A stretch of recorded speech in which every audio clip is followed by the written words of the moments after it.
แดงไว้ขีนตานให้ผู้ที่ดาบสังขารดวงจิตตาวิญญาณมารับเอาเธอเจ้าที่ได้อ่านลายน้ำลายชื่อแต่เจ้ามีบอกมีเจ้าก็อยากขอเชิญมาผีนอกวัดในวัดอุตุมอุตาขอเชิญมาว่าอันเนื้อมารับหมายตานหันพระครูเจ้าวิญญาณตั้งหลายอันว่าไหนตั้งหมู่ที่มีชื่ออยู่ในตามจดหมายจังสอบรรยายไปแล้วนอเจ้าคือมารับมาลองว่าเอาของเอาเขาพระครูเป็นเจ้าจะยกยืนยอดันตานหาครูบานี่ยังอาจารย์พร้อมถึงดวงวิญญาณว่าผู้บังเกิดเก่าถึงเจ้าที่เจ้าฐานว่าในวันนี้เราเจ้าบอกแหวนแดนตีในว่าในวัดจังซอได้ตักขออย่าได้อดสู่ยาแสนหูเยินโจนใดว่าทุกกะติดสาเหนือตกก็ออกใจอยู่ดงหนาป่าไม้ของหลีกเลี้ยวยันว่าเจ้าทั้งหลายที่ได้เล่าไก่การมีชื่อมีน้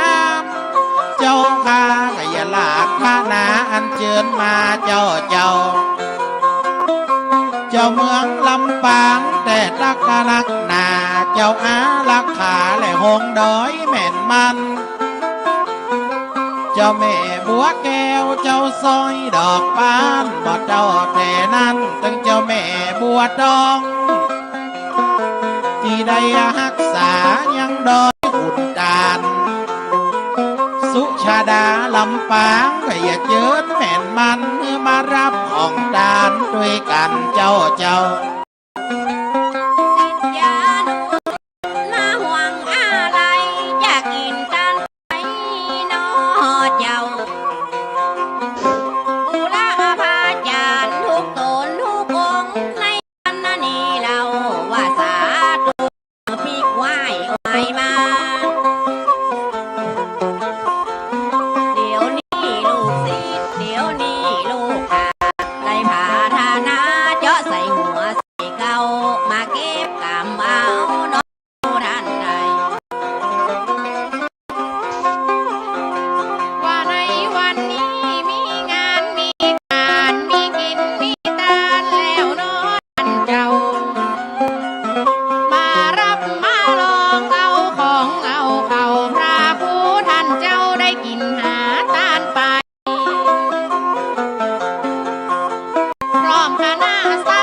ท่านเจ้าพระครูเอาใบ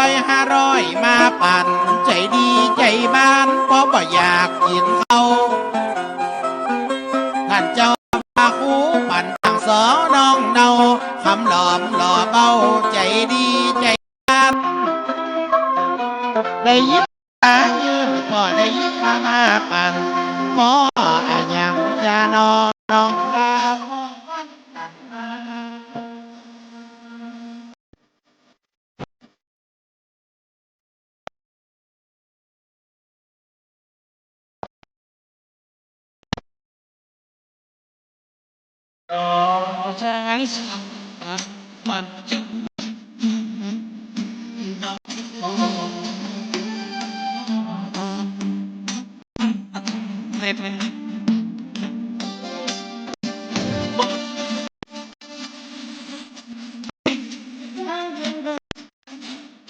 ดอยแสงทาง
ชาเนภา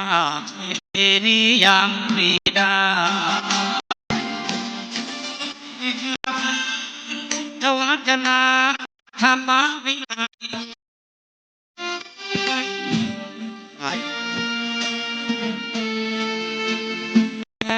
ตา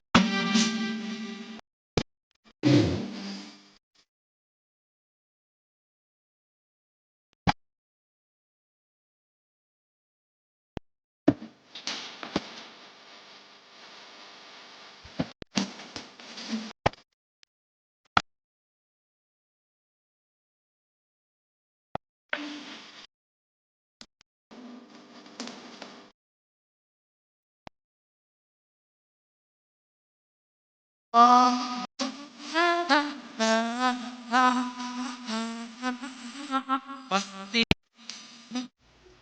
อถวายความเคารพพระมหาเถรานุเถระครูบาอาจารย์เจ้าทั้งหลาย จุตนจุองค์เจริญสุขเจริญธรรมบรรดาท่านสาธุชนพุทธบริษัททั้งหลายที่ได้สดับรับฟังธรรมะกันต่างสถานีวิทยุคลื่น FM 104.50 เมกะเฮิรตซ์ในภาคบ่ายวันนี้ก็เป็นวันพฤหัสบดีที่ 21 พฤษภาคม พุทธศักราช 2569 ได้ตรงกับออก5 ค่ำเดือน9เหนืออาตมาภาพ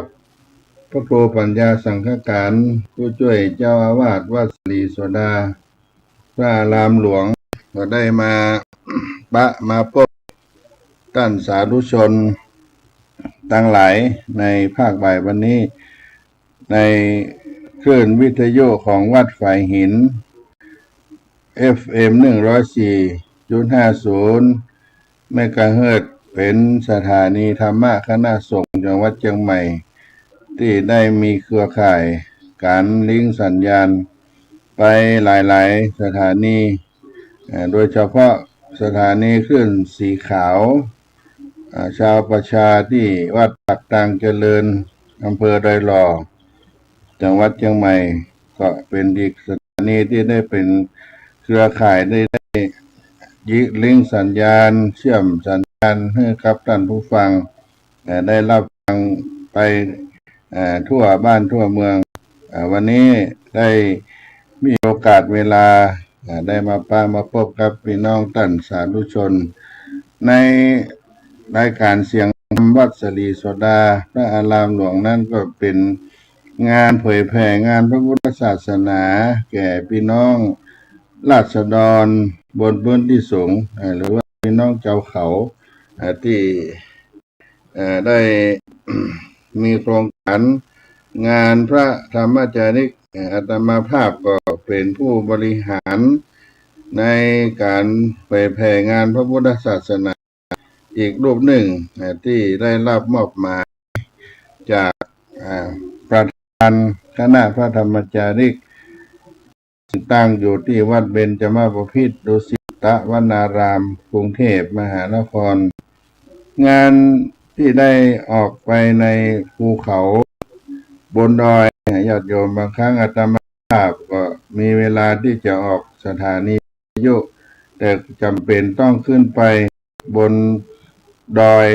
ที่หมู่บ้านพี่น้องชาวเขาหรือราษฎรบนพื้นที่สูงก็มีสัญญาณที่จะได้ออกอากาศในสถานีวิทยุทางอาจารย์ท่านพระครูได้ถวายเวลาให้ก็ได้มาจากดอยแล้วก็ถึงจะได้ลงมาที่วัดสรีโสดามาออกวิทยุวัดฝ่ายหินตำบลสุเทพเมืองจังหวัดเชียงใหม่ก็เป็นศาสนกิจปฏิบัติงานพระธรรมจาริกภารกิจที่จะต้องออกไปตรวจเยี่ยมไปให้กำลังใจแก่พระที่ขึ้นไปอยู่บนดอยที่เรียกว่าพระธรรมจาริก เป็นหมู่บ้านที่อยู่กลางดอยกลางดงกลางป่ากลางเขาบางที่บางแห่งก็ขึ้นไปได้สบายอยู่แต่บางที่นั่นก็ต้องใช้รถที่มีโฟถึงจะขึ้นได้บางที่ก็จะต้องใช้เท้าเดินขึ้นไปก็ยังมีโดยเฉพาะช่วงเข้าพรรษาเนี่ยแม้แต่มอเตอร์ไซค์ก็ยังขึ้นลำบากเพราะถนนทางนั้นเป็นทางเขาทางดอยประกอบก็โดยเป็นขี้เปอะเป็นโคลนเป็นน้ำร่องน้ำไหลดินมันเลอะมันเป็นโคลนเป็นเปอะเป็นตมขึ้นลำบากใช้เท้าเดินขึ้นไปเป็นสะดวกสบายก็เป็นบ้านที่อยู่ไกลความเจริญมาเหมือนในหัวในเวียงในเมืองที่เราได้อาศัยอยู่เพราะฉะนั้นภารกิจการงานต่างๆ ก็จะต้องขึ้นไปในคำที่ว่าจะรัติกเวพหุชนะหิตายะพหุชนะสุขายะโลกากรรมเปหิอันนี้เป็นปรัชญาหรือนโยบายในการทำงานว่าภิกษุต้องขึ้นไปบนเขาที่เอาพุทธพจน์ขององค์สมเด็จพระสัมมาสัมพุทธเจ้าที่พระองค์ได้ให้กับพุทธสาวกรุ่นหนึ่งที่ได้ขึ้นไปประกาศพระพุทธศาสนา60 รูปเช่นเดียวกันต้องการพระธรรมจาริกของเราในยุคแรกปี 2508 ก็ได้นำเอาพระภิกษุจำนวน60 รูปคนในคณะนั้นก็เดินทางขึ้นเขาไปในจังหวัดเชียงใหม่นี่ก็ไปที่อำเภอเชียงดาวและเชียงรายก็ไปที่อำเภอแม่จันทร์ที่จังหวัดตากไปที่ดอยมูเซอร์อำเภอเมืองไปถึงกาญจนบุรีเพชรบูรณ์ที่ภูลุโลที่หมู่บ้านมงและก็มีบ้านจังหวัดตากก็มีวัดโบสถ์วัดที่หลวงพ่อคำใบได้อยู่พระโกโสพลคีรีประชากิจที่อยู่ที่หั่นอันนี้ก็เป็นพื้นที่ที่เข้าไปแล้วก็มาถึงตากมาถึงแม่ห้องเข้าไปสุโขทัยจังหวัดอุทัยธานีจังหวัดเลยวัดกำแพงเพชรนี่ก็เป็นพื้นที่ปัจจุบันนั้นก็มีความเจริญขึ้นมาดีขึ้นบางที่ก็ยังต้องพัฒนาขึ้นไปเรื่อยๆโดยเฉพาะบ้านที่อยู่ในเมืองเชียงใหม่เขาเนี่ยมีมากมายหลายที่หลายแห่งอยู่ปัจจุบันนั้นก็มี300 กว่าแห่งที่ยังมีพระธรรมจาริกขึ้นไปประจำอยู่ ตามหมู่บ้านต่างๆด้วยว่าการเผยแผ่งานพระพุทธศาสนานี้ธรรมะคำสอนนั้นขึ้นไปบนเขาบนดอยเอาไปให้กับพ่อแม่ศรัทธาญาติโยมที่อยู่ภูเขาในป่าในดงได้มีพระพุทธศาสนาเป็นที่พึ่งทางใจหรือแม้ในอดีตเพิ่นจะได้ไปนับถือในเรื่องของการบูชาผีหรืออื่นๆก็จะได้หันกลับมานับถือเอาพระพุทธศาสนาเขาเป็นพุทธศาสนาหลักเป็นที่พึ่งทางใจเป็นหลักชัยแห่งชีวิตก็ได้นิมนต์ครูบาอาจารย์ที่ได้มีจิตใจสมัครเป็นพระธรรมจารีกขึ้นไปอยู่ในภูเขาในดอยนี่ก็ต้องใจเสียสละเวลาบ่มีปัจจัยบ่มีสตุ้มสตังค์อย่างที่จะติดเนี่ยที่ตัวไปมากมายเพียงแต่เอาใจไปเพราะบนเขาบนดอยนั้นการทำบุญในเรื่องปัจจัยนั้นจะบ่มีเหมือนในพื้นราบมีก็เล็กๆน้อยๆเพราะว่าญาติโยมดูกันตามธรรมชาติบ่เน้นในเรื่องเงินเรื่องปัจจัยพระสงฆ์องค์เจ้าขึ้นไปนั้นก็ถือว่ามีความ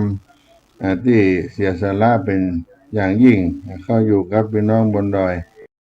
ทีนี้วิถีชีวิตก็อยู่กับป่ากับเขาพี่น้องบนดอยในชีวิตธรรมชาติบางที่ก็ยังว่ามีไฟฟ้าบางที่ก็ต้องใช้แสงโซล่าร์เซลล์ที่ได้ความสว่างบางที่ถ้าแบบมีแห้งก็จะเทียนใจเกี้ยอยู่ยังมีอยู่ที่บนบ้านบนดอยเพราะนั้นการที่จะแนะนำพระภิกษุสงฆ์พระธรรมจารีกขึ้นไปก็ต้องมีความเสียสละมีความอดทนเป็นหลักถ้าไม่มีความอดทนไม่มีการเสียสละก็จะอยู่กับพี่น้องบนเขาบนดอยบ่ได้เพราะมันเป็นที่ไขความเจริญเป็นอย่างยิ่งดังนั้นก็เป็นโครงการใหญ่ที่เรียกว่าคณะพระธรรมจารีกขึ้นไปอยู่ตามเขาตามดอยไปให้แสงสว่างแห่งธรรมราษฎรพี่น้องบนดอยนั่นก็จะได้หันในเพจของอาตมาภาพก็มียอดที่เอาขึ้นไปที่ได้ไปสู่พี่น้องเจ้าเขาเจ้าดอยในจาราธาภิกขเว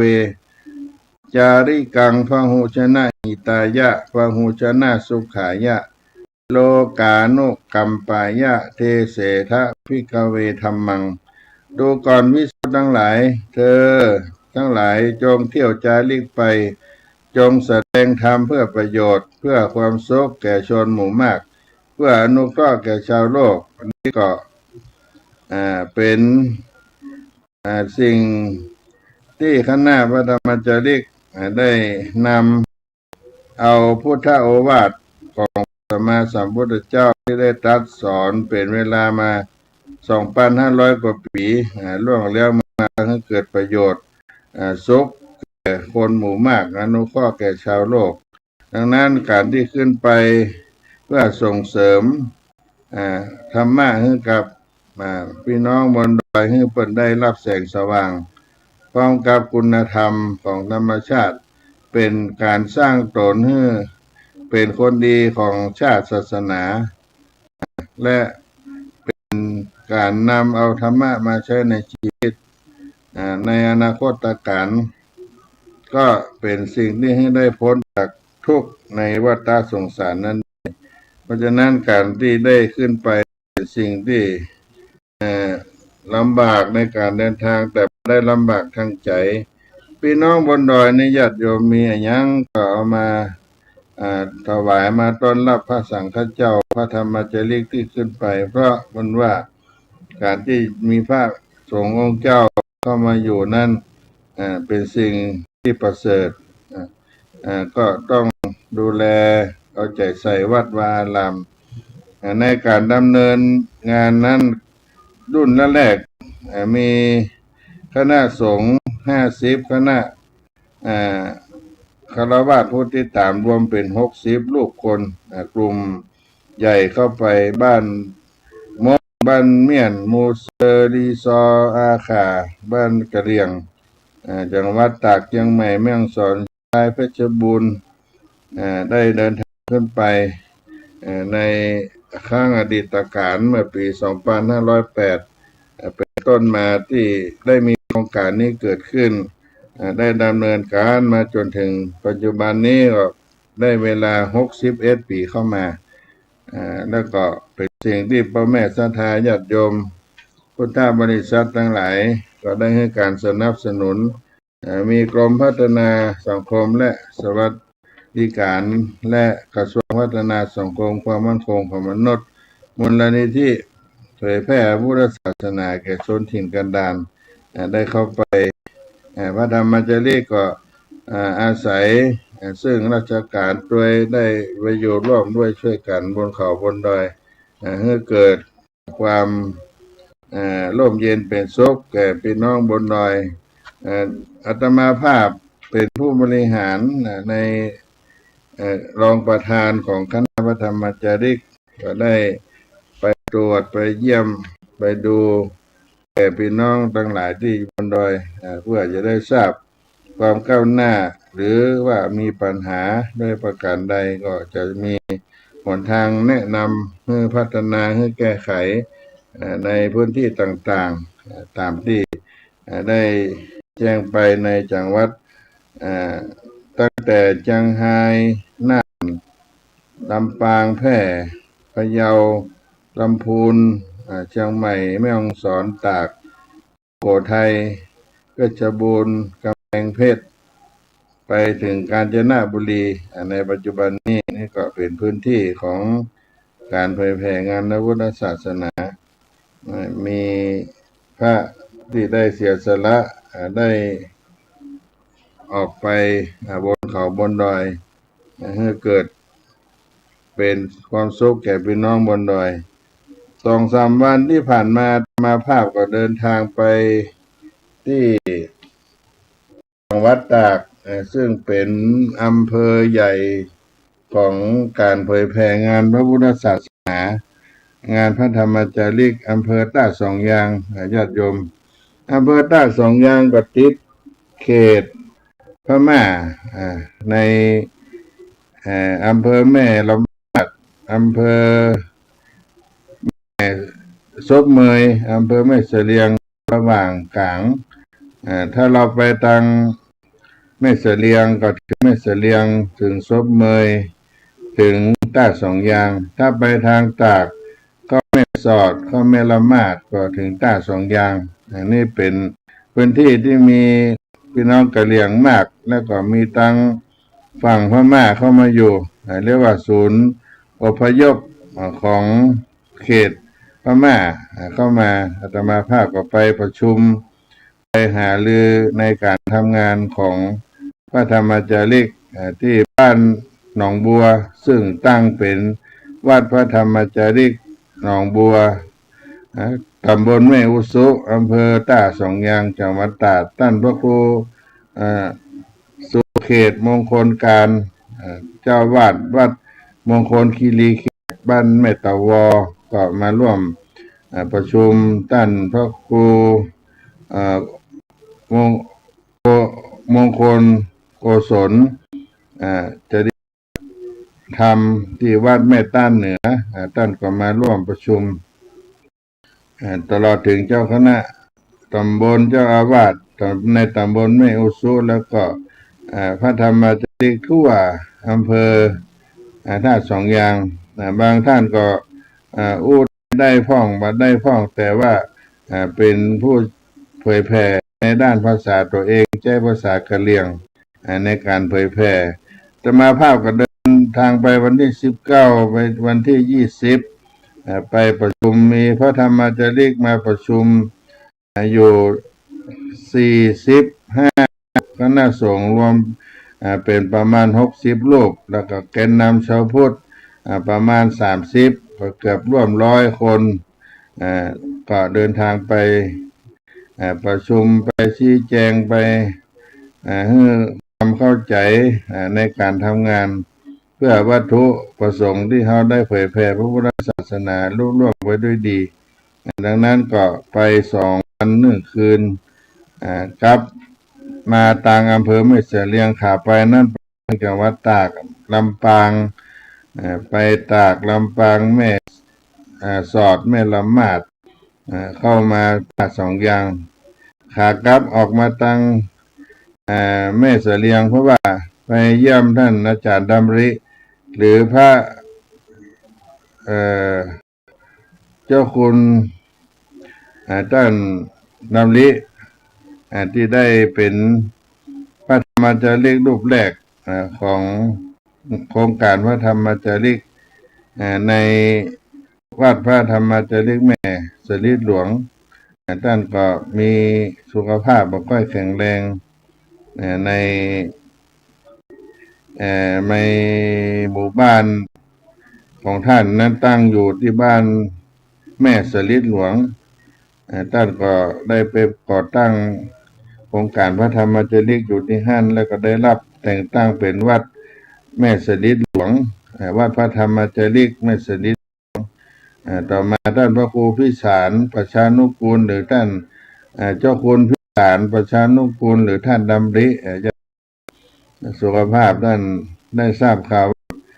ท้องร่วงแล้วก็ถ่ายเป็นมูกเป็นเลือดเป็นโรคกระเพาะเป็นโรคความดันโรคไขมันหลายโรคก็เข้าไปให้กำลังใจถวายปัจจัยเล็กๆน้อยๆให้แก่ท่านเพื่อได้เอาไว้ถ้ามีการเจ็บไข้ได้ป่วยอย่างใดก็ประสานติดต่อไปเยี่ยมกันท่านก็เป็นลูกศิษย์วัดศรีโสดาเป็นกะเหรี่ยงรูปแรกที่ได้รับสัญญาบัตรเป็นเจ้าคุณพระราชคณะจารย์สามัญรูปแรกของโครงการพระธรรมจาริกอายุปัจจุบันก็67 ปีญาติโยม67 ปีได้อยู่กับงานพระธรรมจาริกมายาวนานสมควรแล้วก็มาเยี่ยมวัดพระธรรมจาริกแม่นินอยู่ติดกันนั่นแม่ตอแม่นินบ้านพี่น้องกะเหรี่ยงตอนรับท่านกำลังจะพัฒนากำลังสร้างหลายสิ่งหลายอย่างในหมู่บ้านเกิดความผาสุกแก่พี่น้องบนดอยก็เป็นสิ่งที่ให้กำลังใจซึ่งกันและกันแล้วก็ออกมาทางแม่เสลียงเข้ามาในจังหวัดเชียงใหม่ในช่วง19-20ก็ไปนอนที่วัดพระธรรมจาริกหนองบัวไปอบรมประชาชนแล้วก็ไปประชุมคณะพระธรรมจาริกเพื่องานเผยแผ่งานพระศาสนาในงานโครงการพระธรรมจาริกนี่ก็เป็นงานที่เข้าไปในบนภูเขาก็นำเอามาเล่ามาอู้กับพี่น้องได้ฟังในศาสนกิจงานพระธรรมจาริกงานที่ได้อยู่บนเขาบนดอยครับพี่น้องเจ้าเขาก็ได้มาเล่าอู้สู่กันฟังก็ภาคกรรมจะได้นำการนำงานที่ขึ้นเขาขึ้นดอยมาอู้กับพี่น้องได้ฟังเป็นสิ่งที่เผยแพร่การทำงานนอกป่านอกบ้านนอกเมืองเข้าป่าเข้าเขาเข้าดอยครับพี่น้องท่านผู้ฟังจุผู้ในคนนอก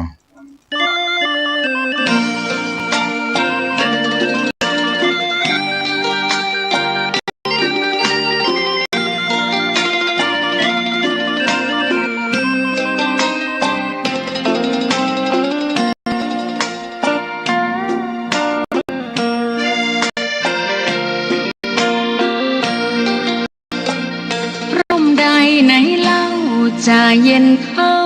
ร่มโพทองทั่วลาศรัทธายกย่องร่มของพุทธศาสนายิ่งกว่าร่มใดกันแดดไฟฝนลมนาแผ่กิ่งก้านสาขาปกคลุมประชาทุกชีวิตเย็นใดไหนเล่าจะเทียมเท่า ไว้ เป็นความจริงใสตรัสไว้ด้วยดี ผู้ทำเห็นเองไม่จำกัดการเวลานาทีผิดถูกแก้กันตรงนี้จะไม่มีเรื่องราวก่อกวนพุทธศาสนาเชื่อมมากับเมืองสยามวัดบ้านโรงเรียนเขตคามปฏิบัติตามแม่ยามเรรวนคิดทำสิ่งใดเป็นไปเพื่อประโยชน์ทั้งมวลทำดีละสิ่งยั่วยวนขนึงครวญทางสายกลางชนะในเล่าจะเทียมเท่าชนะตอนยิ่งใหญ่ในทุกแห่งยิ่งกว่าชนะคนในสงครามไม่มีกลับแพ้ไม่มีเรื่องแย่มาลุกลามประพฤติปฏิบัติตามองค์สัมมาสัมพุทธเจ้า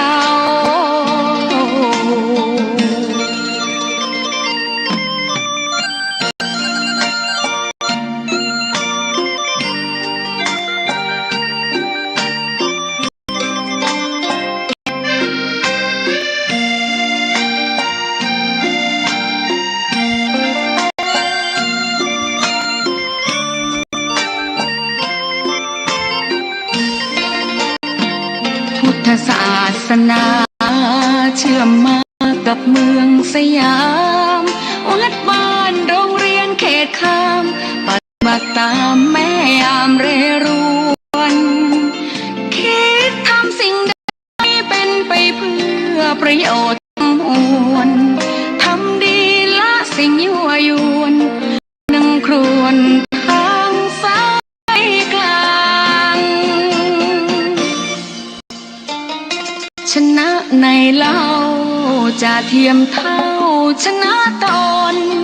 ยิ่งใหญ่ในทุกแห่งหนยิ่งกว่าชนะคนในสงครามไม่มีกลับแพ้ไม่มีเรื่องแย่มาลุกลามประพฤติปฏิบัติตามองค์สัมมาสัมพุทธเจ้า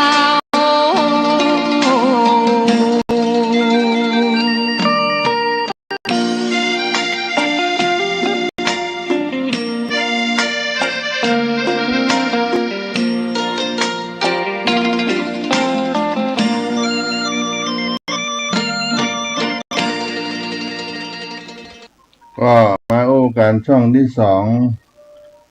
รายการสาระวัดสลีโสดาพระอารามหลวงจังหวัดเชียงใหม่โดยอาตมาภาพท่านพระครูปัญญาสังฆการผู้ช่วยเจ้าอาวาสวัดสลีโสดาพระอารามจังหวัดเชียงใหม่เป็นผู้ดำเนินรายการมาอู้มาจากกันพี่น้องในงานที่จะทำของวัดสลีโสดาก็จะทำบุญพิธีตักบาตรพิธีทำบุญตักบาตรมุทิตารำลึกครบรอบวันคล้ายวันเกิดชาติการ148 ปีครูบาเจ้าศรีวิจัยนักบุญแห่งล้านนาไทยวันพฤหัสบดีที่11 มิถุนายนพุทธศักราช2569เดือน9เหนือแรม11 ค่ำณควงอนุสาวรีย์ครูบาเจ้าศรีวิจัยหมู่ที่2ตำบลสุเทพอำเภอเมืองจังหวัดเชียงใหม่วันที่วันพฤหัสบดีที่11 มิถุนายนพุทธศักราช2569เดือน9เหนือแรม11 ค่ำเวลา 6 นาฬิกาเป็นต้นไปศรัทธาประชาชนพร้อมกันที่ขวางอนุสาวรีย์ครูบาเจ้าศรีวิจัยเวลา 6 นาฬิกา 19 นาทีถวายเครื่องสักการะบูชาครูบาเจ้าศรีวิจัยโดยนายอำเภอเมืองเชียงใหม่ประธานในพิธี นำกล่าวไหว้สาสักการะครูบาเจ้าศรีวิจัยและกล่าวคำใส่เข้าบาตรลงเข้าบาตรตักบาตรมุทิตาเลิกครูบาเจ้าศรีวิจัยภิกษุสามเณรจำนวน219รูปเดินทางลงมาจากบันไดพญานาคโปรดเมตตารับบิณฑบาตรอบองค์อนุสาวรีย์ครูบาเจ้าศรีวิจัยก็เป็นช่วงที่หนึ่งในตอนเช้าตักบาตรถวายครูบาเจ้าศรีวิจัยและหลังจากทำบุญตักบาตรแล้วก็เป็นพิธีเจริญพุทธมนต์ถวายครูบาเจ้าศรีวิจัยในการทำบุญและก็เป็นการสมโภชองค์อนุสาวรีย์ครูบาเจ้าศรีวิจัยซึ่งก็มีประธานฝ่ายสงฆ์พระเดชพระคุณพระธรรมเสนาบดีเจ้าคณะภาคเจ็ดเจ้าวาดวัดพระธาตุดอยสุเทพประธานสงฆ์ท่านวรุษวิสิทธิศิลป์นายอำเภอเมืองเชียงใหม่เป็นประธานในพิธีทั้งฝ่ายสงฆ์ฝ่ายฆราวาสได้อาราธนาและเชิญมาในงานนี้ก็จะได้เข้าสู่ในพิธีทำบุญเจริญพระพุทธมนต์สมโภชองค์อนุสาวรีย์ครูบาเจ้าศรีวิจัยแล้วก็ได้นิมนต์อาราธนาครูบาสังฆในตำบลสุเทพมาเป็นสงฆ์ในพิธีในการครั้งนี้เวลา 7:29 นาทีก็ได้เริ่มทำบุญเสร็จแล้วก็ได้ถวายภัตตาหารเช้าแก่คณะสงฆ์ที่ได้มาเจริญพระพุทธมนต์จากนั้นประมาณเวลา 9 นาฬิกาจะมีพิธีเปิดโครงการบริการประชาชนสักการะครูบารักษาห้วยแก้วประจำปี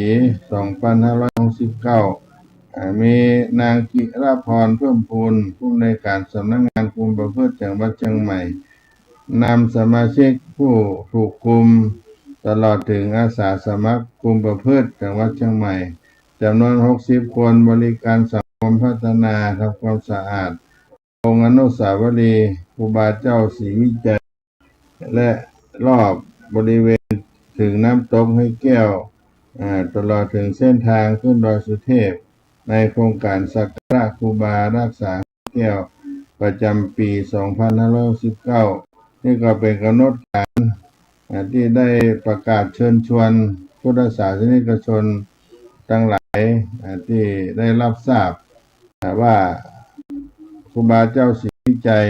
ท่านเป็นตนบุญเป็นนักบุญของล้านนาไทยทางวัดศรีโสดาในนามคณะสงฆ์วัดศรีโสดากองทุนน้อมรำลึกครูบาเจ้าศรีวิจัยสถาบันน้ำตกห้วยแก้วก็จึงได้กราบอาราธนาพระเดชพระคุณพระธรรมเสนาบดีเจ้าคณะภาคเจ็ดเจ้าวาดวัดพระธาตุดอยสุเทพมาเป็นประธานสงฆ์และเชิญท่านวรุษอำเภอเมืองเชียงใหม่วรุษวิสิทธิศิลป์ประธานฝ่ายฆราวาสตลอดถึงหน่วยงานราชการต่างๆที่ได้เชิญไปเพื่อได้มุทิตาลำลึกครูบาเจ้าศรีวิจัยตนบุญแห่งล้านนาไทยท่านครูบาเจ้านั้นตนบุญที่มีชาติการเกิดในวันที่11 มิถุนายน 2421ญาติโยม2421เป็นปีเกิดวันอังคารที่11 มิถุนายน 2421ตรงกับปีขานถ้านับมาถึงปีปัจจุบันนี้ก็118 ปี2569ซึ่งเป็นลูกของพ่อควายแม่อุตสาเกิดที่บ้านปางตำบลแม่ตื่นอำเภอลีจังหวัดลำพูนในสมัยนั้นแล้วก็เหตุการณ์ที่เป็นที่น่าสะใจที่ท่านได้ครั้งที่เพิ่นได้เกิดมาในจากคับพระในท้องของแม่อุตสาก็มีฝนฟ้าคะนองตกลงเสียงสนั่นหวั่นไหวฟ้าร้องฟ้าครางฟ้าผ่า แผ่นดินสะท้านสะเทือนคนทั้งหลายก็เป็นที่น่าอัศจรรย์อย่างยิ่งก็ควายก็จึงได้ปรึกษากับแม่อุตสาได้ตั้งนามว่าอินตาเฟือนหรือพระห้องเป็นนามของใต้เมื่อเกิดมาเป็นเยาว์เป็นวัยเด็กแล้วก็ได้อยู่ช่วยการช่วยงานพ่องานแม่ด้วยความเรียบร้อยดูแลการบ้านการเรือนตักน้ำเข้าเลี้ยงวัวเลี้ยงควายให้พ่อให้แม่ช่วยการช่วยงานแล้วในครั้งนั้นก็มีอายุได้18 ปีในก่อนหน้านั้นท่านก็ได้เข้าว่ามีท่านครูบาคัตติเนี่ยเป็นเจ้าวาดจำหมู่บ้านท่านก็ได้เข้าไปกินไปทานด้วยปอดด้วยในอำเภอที่บ้านเกิดของท่านนั้นแล้วก็มีความสนใจในการประพฤติปฏิบัติในการอยากบวชในพระพุทธศาสนาพ่อแม่ก็เอาไปฝากไปเป็นลูกศิษย์ครูบาคัตติเนี่ยก็ประมาณ1 ปีอายุประมาณ17 ปีแล้วก็อายุ18 ปีนั้นก็ได้เป็นสามเณรอินตาเฟือนหรืออินตาเฟือนสามเณรฟ้าห้องก็ได้บวชในปี2442พ่อแม่ได้บวชให้เป็นสามเณรลูกถึงได้อายุ20 ปี2442ก็ได้อุปสมบทเป็นพระภิกษุที่วัดบ้านห้องหลวงอำเภอบ้านห้องจังหวัดลำพูนได้ฉายาว่าสิริวิชัยโยครูบาเจ้าศรีวิจัยนั้นเป็นผู้ที่ได้บูรณะวัดวาอารามต่างๆหลังจากได้ศึกษาธรรมได้บวชแล้วก็ออกเผยแผ่งานพระศาสนาโดยการบูรณะและก็พัฒนาสร้างวัดวาอารามต่างๆทั่วภาคเหนือในวัดลำพูนนี่ก็มีวัดบ้านปางเป็นบ้านเกิดวัดพระธาตุอริพุนชัยวัดจามเทวีเป็นต้นทางจังหวัดก็วัดดอยสุเทพสร้างทางขึ้นดอยสุเทพที่เขาจะทำบุญกันที่อนุสาวรีย์ครูบาเจ้าศรีวิจัยนี่ก็เป็นงานชิ้นเอกเช่นเดียวกันวัดสวนดอกวัดพระสิงห์หลายวัดท่านได้มาสร้างมาบูรณะโดยเฉพาะงานชิ้นเอกนั้นก็คือทางขึ้นดอยสุเทพที่เขาเป็นนมัสการพระธาตุเจ้าดอยสุเทพมาจนถึงปัจจุบันท่านได้มรณภาพในวันที่21 กุมภาพันธ์ 2481ที่บ้านปางบ้านเกิดของท่านอายุได้60 ปีได้60 ปีต่อมาก็ได้นำสรีระสังขารท่านได้มาประกอบพิธีการทำบุญในวัดจามเทวีวัดกู่กุดได้รับพระราชทานเพลิงที่วัดจามเทวี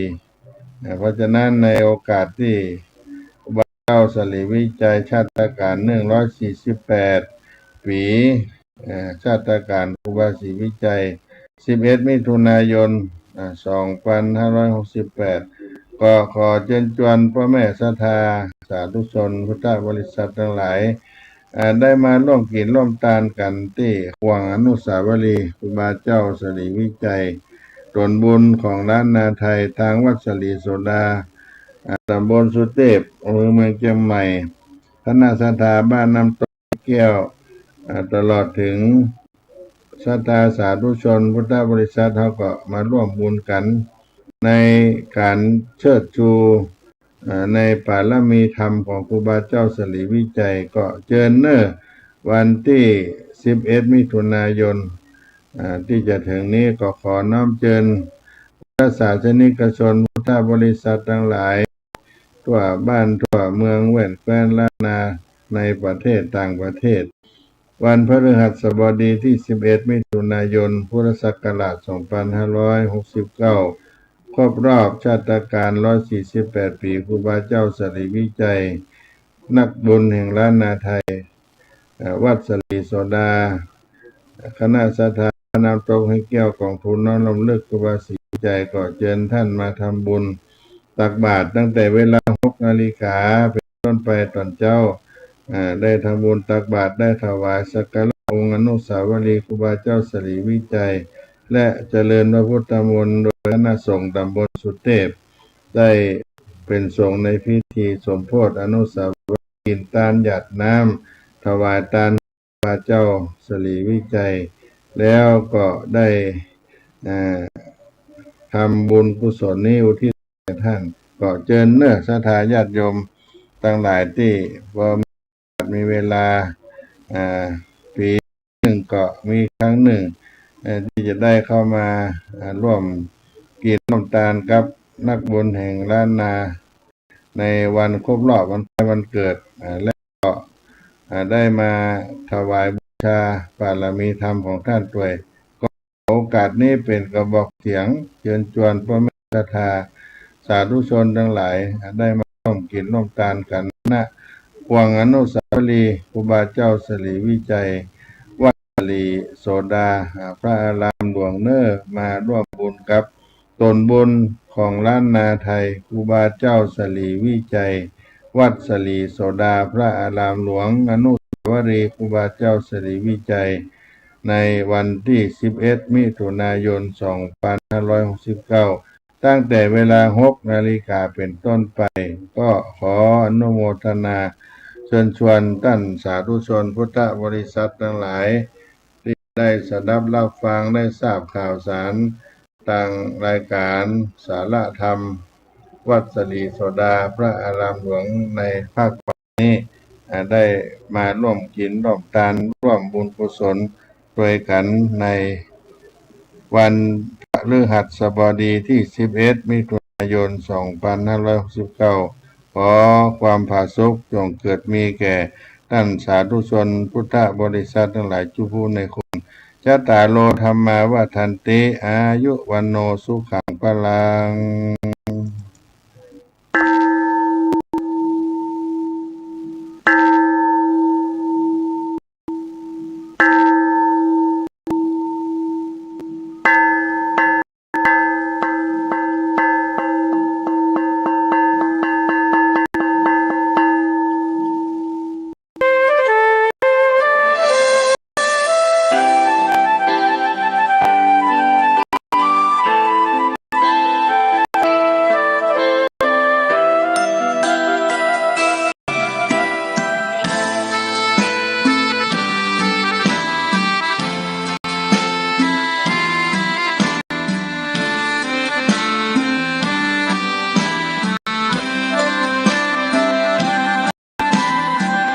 ได้เกิดเป็นคนนั้นยากจริงนะ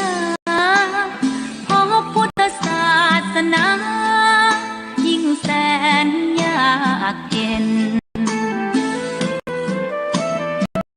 คนไทยโชคดีที่สุดแล้วมีแก้ว3 ดวงงามเด่นมีวัดซึ่งเป็นนาบุญยิ่งใหญ่ศาสนาพุทธประจำชาติไทยอยากหล่ออยากสวยเราต้องรักษาศีลอยากมีอันจะกินต้องหมั่นทำบุญทำทานเอาไว้เข้าวัดสวดมนต์ฝึกฝนสติให้ว่องไวรีบทำตอนที่เราทำเองได้อย่ารอจนตายถึงเข้าวัดว่าเข้าวัดยังเป็นตายเห็นแต่น้ำใจเข้าวัดยามตาจะได้เห็นแต่น้ำตาก่อนจะสายเกินขอเชิญมาใช้ชีวิตให้คุ้มค่า ริญทานศีลภาวนา สั่งสมบารมีไว้ ทำบุญตอนที่ยังมีชีวิต ย่อมดีกว่ารอเขาอุทิ ยั ศ ง บุ ส ญ วัมอาเสดังนี้แลภิกขเวทุลาภิกขุไตขันโตอาสายาประกังไหล ตัวอ ก่อน ย่างชัดๆมี ว่า มาก สิ้น มาย ทศที่ได้ปีนได้ไต่ขึ้นไปคนถือมั่นที่ก็หาว่าพวกอันขาดตอนจากกันไปก็มาในช่วงสารธรรมยำค่ำยำเย็นกันแถมวาระหนึ่งในวันพุธที่21